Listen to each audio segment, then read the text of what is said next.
About 6 weeks into my program, I lost my wallet. I was physically in a place of privilege, an American college student studying abroad in Europe, yet was concurrently in a state of need due to my sudden economic situation. I had 40 American dollars in a back compartment in my wallet that my mom gave me, quote, just in case. You never know. This translated to about 36 euros. My budget became 5 euros a day until my family came the following week with more cash.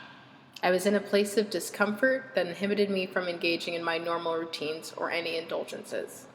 No, I could not go out for dinner, buy a morning coffee, or anything for that matter. I was left to eat what had already been purchased the week prior and ration what I already had. The difficulty was not solely the fact that I lacked or could no longer engage in, quote, tourist activities, but rather that I was in an emotional and mental place of deficiency. For the first time in my life, I was required to consider my actions and movements in relation to my finances. I had to tally and add, fully distinguish the things I needed from the non-essentials I purchased regularly without thinking.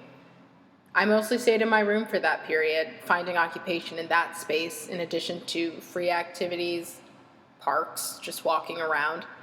I was placed in a context that forced me to reconsider and evaluate my economic privilege and understand the overt luxuries I have.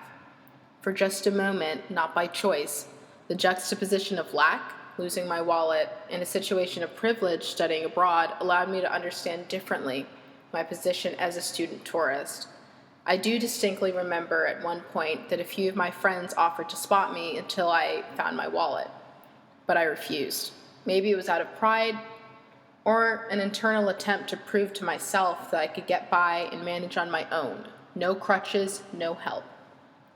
A situation that could have been so easily avoided and only occurred due to lack of organization caused me to become more judicious in my choices. I learned I could be resourceful and sage in my spending. It was the first time I actually had to budget. I could not go home that evening and ask my parents for money.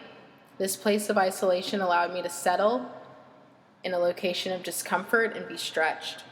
Through an unusual and unexpected situation, I was able to identify my strengths and weaknesses early on in my abroad experience and learn to be self-sufficient.